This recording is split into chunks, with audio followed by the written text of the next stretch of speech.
What Alberta is, and what Alberta could be, have always produced different answers. To every Albertan, Alberta is a place of pristine beauty, a place of wealth, a place of strength, pride, and community.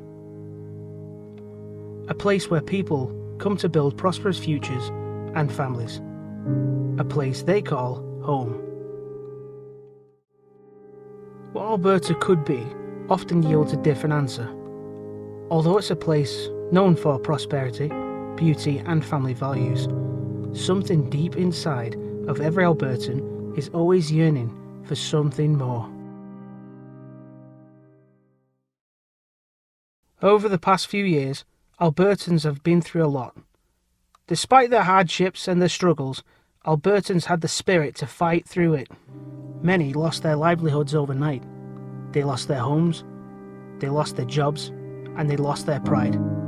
But they never lost the spirit to make things right again. This has always been the Alberta story. Through pain, through suffering, and through uncertainty, Albertans have become stronger. This is what makes Alberta, Alberta.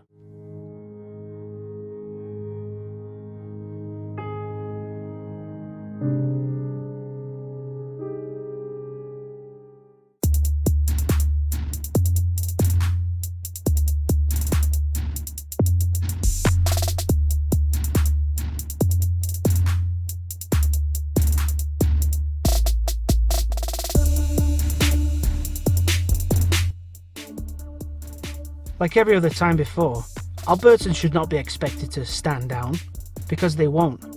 They shouldn't be expected to lie down and take it, because they never have, and they aren't about to start now. When push comes to shove, Albertans will fight for what is best for them and their province. If Justin Trudeau and his Liberals think they can wield full control over Alberta, they better think again.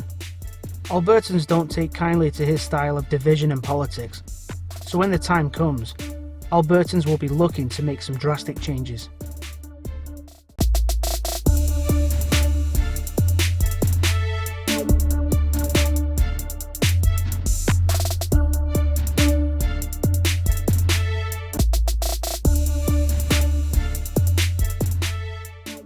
If things don't change for Alberta, if the way Albertans are treated by Canadians doesn't improve, Albertans will leave. A separation movement has been gaining momentum in Alberta since Justin Trudeau came to power and decided to divide the West, in the same way his father did. There are several Facebook groups and political action groups that have emerged just within the past year, all looking to take Alberta independence to a whole new level. This new movement, growing from the aftermath of Trudeau's extraordinary arrogance, threatens to make Quebec's 1995 referendum look like amateur night at your local karaoke bar. At the moment, it is unlikely that more than 45% of Albertans would vote for their own nationhood, and to separate from Canada as an independent nation. However, these numbers have grown since the early 1980s and 90s. The appetite for separation has grown exponentially over the past few decades, and it should not be expected to slow down as long as Justin Trudeau is our Prime Minister. 45% is getting oh so close to the 51% needed for an Alberta exit. In a few more years, we may be exactly where we need to be to secure Alberta's independence. If pipelines continue to be shut down and Alberta's economic fortunes continue to be suppressed by Liberal governments and equalisation payments, it may prove more fruitful for Alberta to stick up its middle finger and say goodbye. The United Nations Convention on the Law of the Sea, landlocked nations are given a right to access seaports in order to get their resources to tidewater and international markets. If Albertans decide to make that big leap toward independence, the international community may be on their side.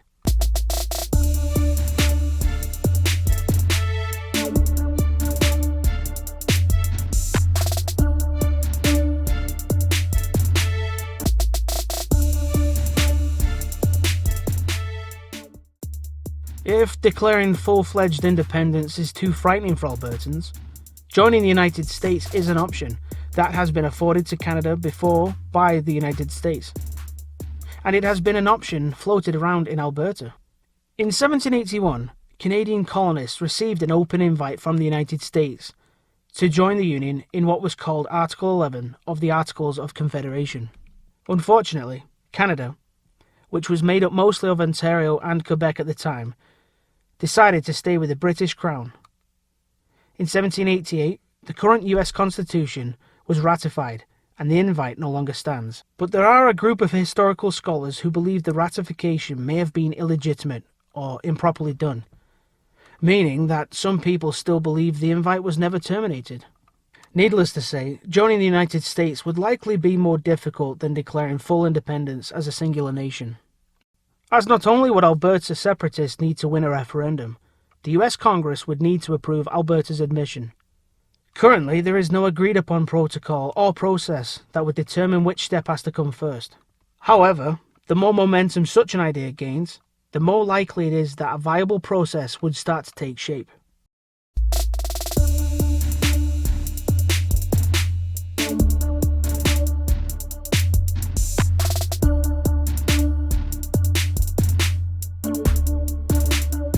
Joining another existing US state has been another idea floated recently.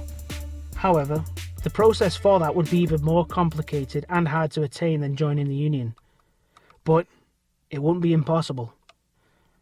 To join an existing state, the state's legislature would have to approve the merger or union, in addition to receiving the approval of the United States Congress. Before or after that process, Alberta would have to succeed at a referendum. That means that 4 separate approvals must take place.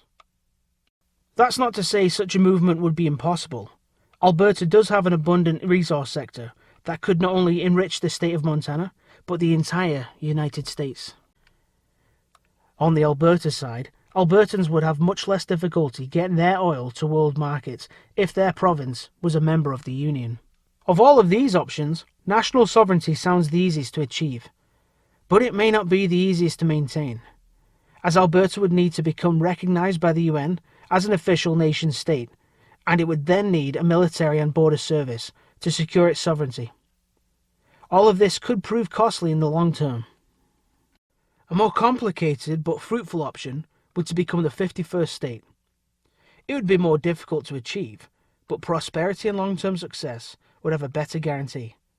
The same would probably be true if Alberta managed to join an existing state.